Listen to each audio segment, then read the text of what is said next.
a national tragedy, ridiculousness in the music industry, and pure pettiness. All that coming up right now on Street Talk. Let's get into it.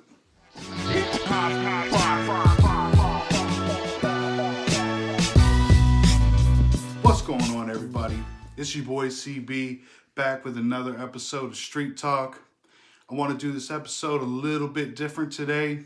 If you caught my earlier episode of another segment that I do called World Talk, I got all the stories there going out through the world that you can look up. I'll link that video in the description.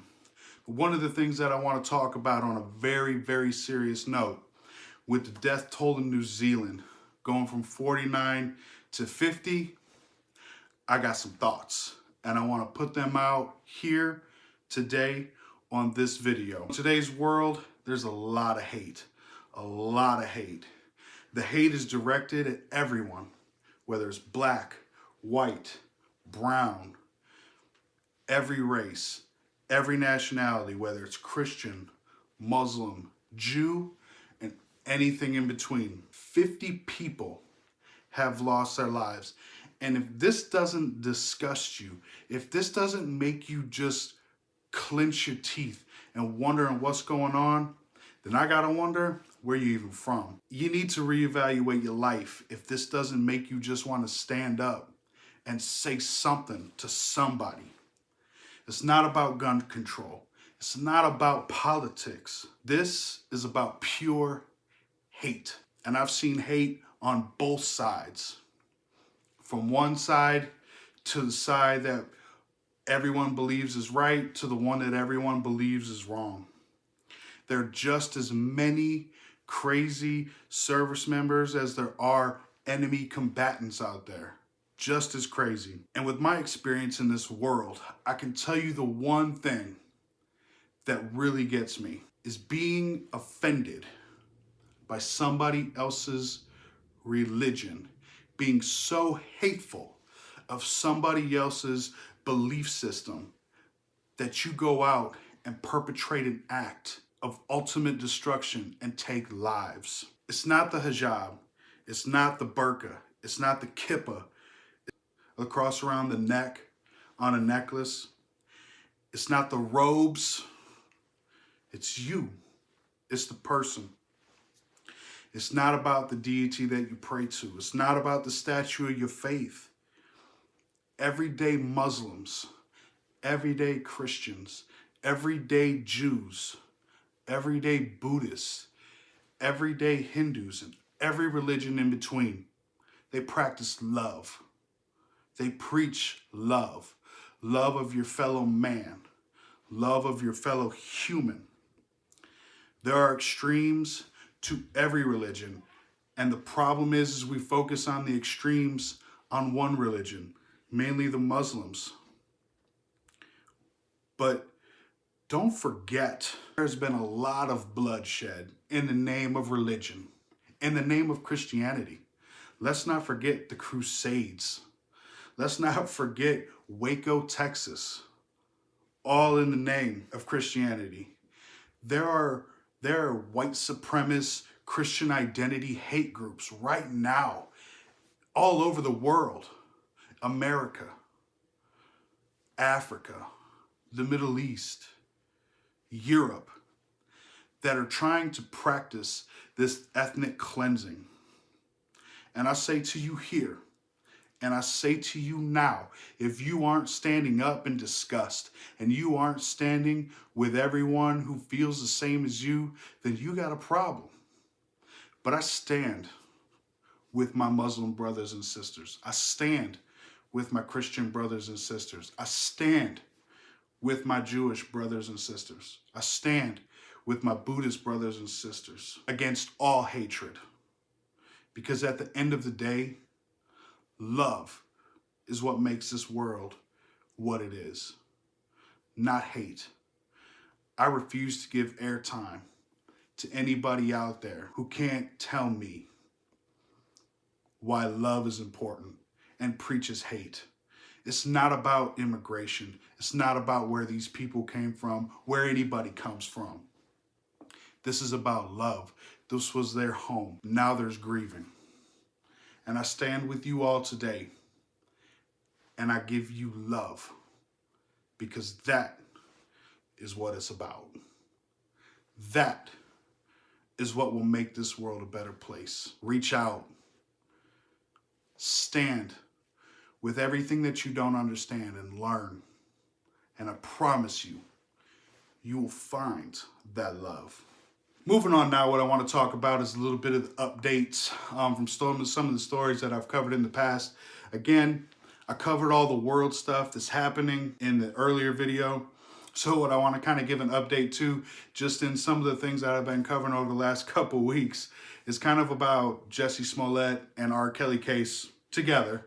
Both of those court cases are now allowing cameras in the courtroom.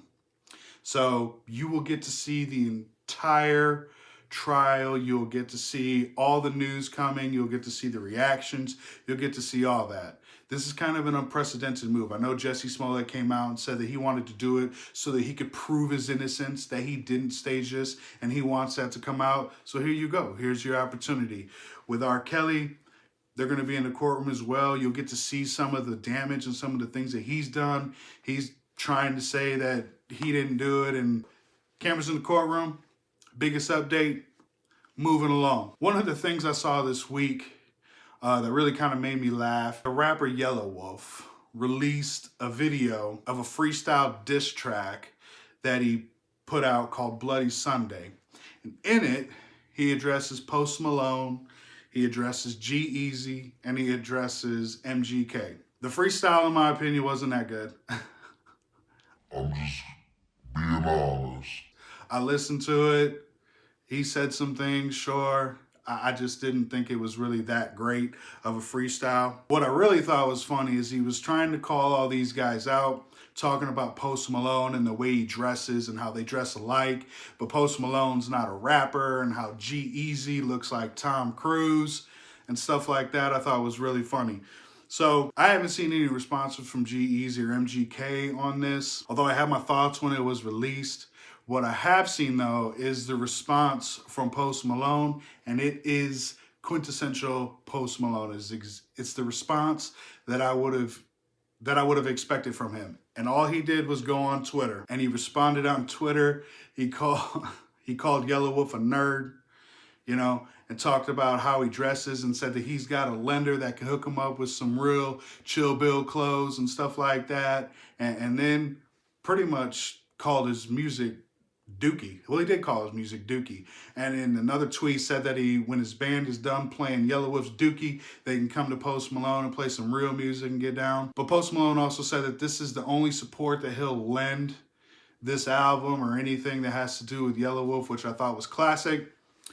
Yelawolf came back out with a response on Instagram stating something about playing catch with dad and maybe his big brother or little brother G-Eazy will go out and play. Just total absolute garbage. So when I heard this, I thought to myself, this seems more like a publicity stunt, because Yelawolf has sold nowhere near the amount of albums that Post Malone and G-Eazy are out there doing. And I'm not even going to reference MGK. That these two artists have out there, and he wants to go at him in a diss track. It just seemed like a ploy to get some sort of headline out of it, which he got. I figured, and what turned out to be true, was that he was doing this in an attempt to get a headline and then promote his upcoming record, Trunk Music 3 or something like that, right? I haven't really been a big Yelawolf fan. I got the album Tennessee Love when it came out back in 2015 or late 2014, early 2015. There were some tracks on there that I really liked, but other than that, I was never really a big fan.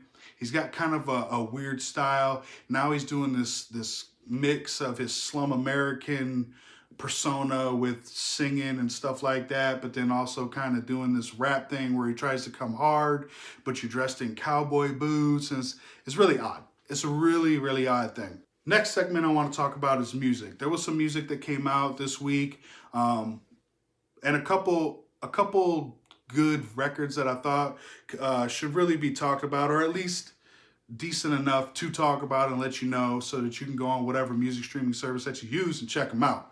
So one is Chief Keef and Zaytoven came out with their album called Glowtoven. The duo's second full release. In 2016, they did a full record called Camp Glow Tiggy. I haven't heard it. I really can't critique it. I'm not going to say too much about it now. What I will say though is this: if you've ever listened to Chief Keef and his tone and his inflections and stuff like that, this album stays pretty true to those. Outside of one song on the album called Petty, which is straight R&B, modern R&B, where, I mean, obviously he talks about being petty. It's kind of a short track, like 2.5 minutes long or something like that. But other than that, it's pretty standard Chief Keef stuff with his tone and stuff like that. It's not bad. Zaytoven's beats and how he puts everything together as a producer and piano riffs and stuff like that, I think is something that's definitely worth checking out. The album artwork is interesting enough. I think it's worth to check out, at least a listen, and then you can come up with your own resolution on how you feel about it. The next two that I'm going to talk about are more on the R&B side of things. Zacari came out with a new album called Run Wild, Run Free. If you haven't heard of Zacari, he's got some singles that he's put out. He's mostly been on a bunch of feature tracks. I think one of the most notable ones that he's done is Kendrick Lamar's song called Damn. He was featured on that. He's got an okay flow to it. I'm not sure that I like his emo style of singing, but it's not bad. And I think in an era where I'm really searching for some good R&B, because that's what I like, it gets kind of hard. And I've talked about this in the past, maybe not on video, but in today's music industry, it's really hard to find good R&B that stays true to what R&B is. Gone are the days of I think true singers and not just vocalists, or at least what I've seen. And you can put your opinions down in the comments. You may feel differently than I do. There are artists out there that I like. For the most part, it isn't true R&B, or you get little hints of it here and there. So Zacari's album, he's got kind of a soprano type voice, uses a little bit of that auto-tune, but it isn't bad. So check it out. For me, the jury's kind of still out on this one. I'm not sure how I like it. It's on my playlist right now just so I can kind of make a decision, but I'm still kind of out on that one. The next one that I want to talk about is a singer called Josh Dean. He came out with an album called Black Sheep. And I haven't been able to find much on this dude. Like, this EP, and it's just an EP, is the only one that I could find that he's ever released. So maybe he's new to the scene, trying to put some music out there, whatever. But I couldn't find a whole lot on what he's doing. What I will say is this one I really did like. He's got nice backing tracks on top of his modern beats, and his soprano style voice I think is really on point. Kind of reminiscent of like a early 2000s El DeBarge. So I really kind of like it. He really flows nice. He brings in the hooks real good with a different tone and function. This one is definitely something that I like. It's definitely on my playlist now. I've listened to it a couple times since I found it. It's also kind of reminiscent of some summer jams, right? Just that album that you picked during the summer that you can really just chill to and rock out the sunshine to. And with the weather changing, coming into spring stuff now here, I think this is really something we want to check out. That's it for the show today, Street Talk. But I want everybody to know that it's all about love. It's all about love out there. So stay true to one another. I love everybody. I'm out. Hey, hey, hey.